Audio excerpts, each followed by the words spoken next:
Hi, my name is Chris, and I'm one of the founders of Niner Bikes. Steve Domahidi, who isn't here unfortunately, is the other founder. But just wanted to say hi and introduce ourselves and our company to you and what we're all about. We specialize in 29-inch mountain bike wheel bicycles, and that's all we do. We spend all of our time developing and testing and trying to build the best bike we possibly can for you guys to ride and have a good time out there. Why 29-inch wheels? Well, we feel that the 29-inch wheel has a number of advantages when it comes to mountain biking. The larger wheels are easier, roll over rocks and uneven terrain a lot easier. With the larger wheel, you have a larger contact patch, which thus reduces the rolling resistance of the wheel. So you actually can climb faster and longer with a 29-inch wheel with less effort than you can with a 26-inch wheel. There are those that say that the 29-inch wheel weighs a little bit more, but the rolling resistance actually is such a large advantage that it overcomes the small weight differential between the two weight sizes.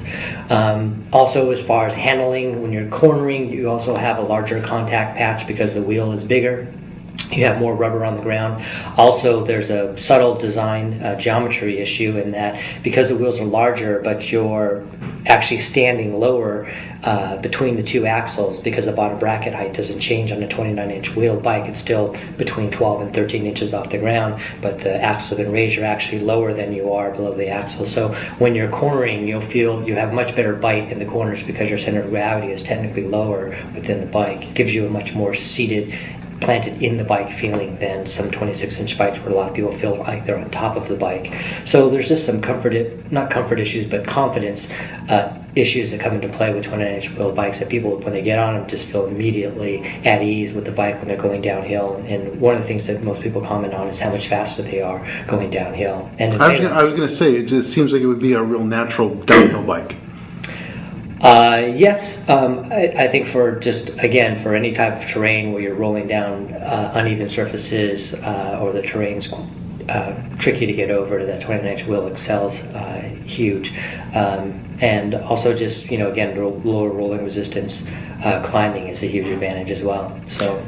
Tell us a little bit about the design ideas. Where do these come from? These are kind of neat bikes that we're going to get to see here in a few minutes. Yeah, well, Steve and I started, our first bike was a single speed, and we basically started with a clean sheet of paper and thought, what's the best way to make a 29-inch in single speed? What's the best material available? What's the best geometry? What are the best traits? What do we like and dislike about other single speeds that we've ridden? And we kind of took all those things and distilled them down to what's called the 1.9, the bike, our first bike that we produced, and that bike has actually gone through 3 or 4 revisions and changes since we went into production in 04. But basically, all the bikes start out with an idea. We think, hey, this would be a great bike if we could make it, and then we basically boot up the computer and start designing in CAD. And we use our knowledge of riding hundreds and hundreds of bikes over the years. Steve and I are just big bike geeks, and over the years we've sort of been the pair in our group ride known to always show up with new bikes and the newest parts, and we're always trying stuff out.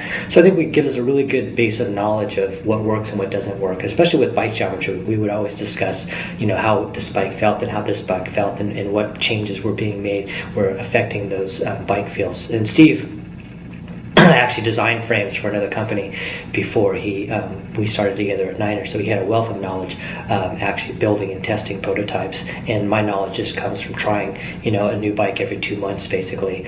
But yeah, products are basically born in the computer, and prototypes are built, and then we get those samples and we ride them around and feel if what we thought on paper was true, and sometimes it comes out right and sometimes it doesn't. We do a lot of little finessing with the angles. We'll adjust head angles by a 1/4 degree, drop bottom brackets by a couple of millimeters, change stays around, and try to see what works as a good mix. And we have to keep in mind, riders that are going to buy the bike are now worldwide. We have bikes being distributed in Israel and the Philippines, South Korea, Czechoslovakia, so as well as all over the United States. So there's a number of different terrain that people are going to be riding the bikes in, so we have to find a happy medium where we feel the bike's going to perform in a number of different areas. But we think we've reached some of those design goals in some of the very nice reviews that we've gotten from quite a few of the magazines. We were actually voted one of our bikes got Bike of the Year from one of the very prestigious bike magazines. So, what part does materials play when you're making a frame?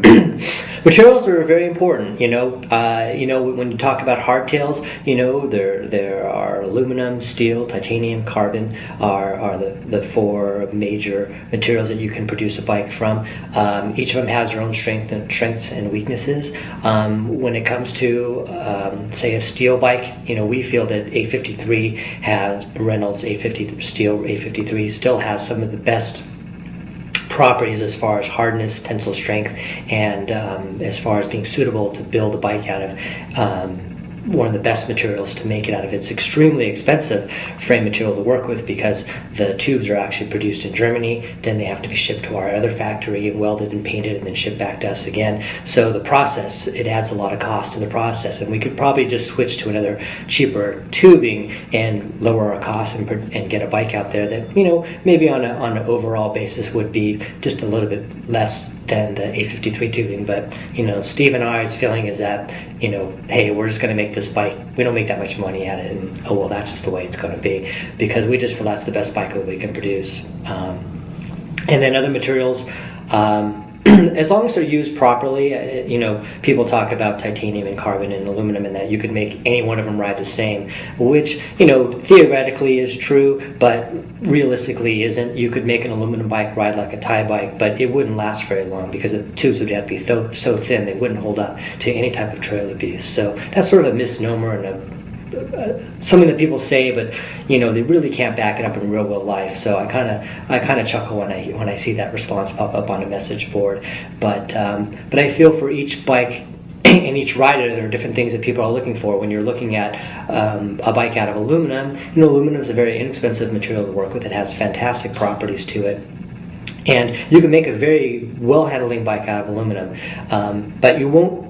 But steel is a different animal. Steel has this magic feel that just is really hard to duplicate, and it's really hard to communicate to somebody who hasn't ridden a steel bike, because I tell people all the time, if you ride a steel bike, you'll just feel the magic. And their first thing is, but it's almost a pound heavier. And I go, once you ride it, you're going to forget that pound isn't going to be bothered, in fact, pretty quickly.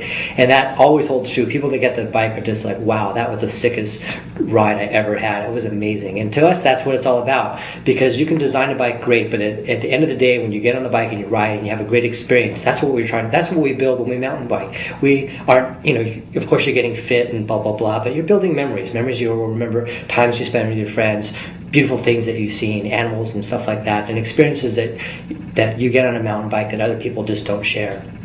And our philosophy is to make sure when you go out and have that ride that you get this magical feeling when you come back and say, wow, that was just an amazing ride, that our bike contributed to that magic. Cool. Can we go see some of your bikes now? Yeah, let's go.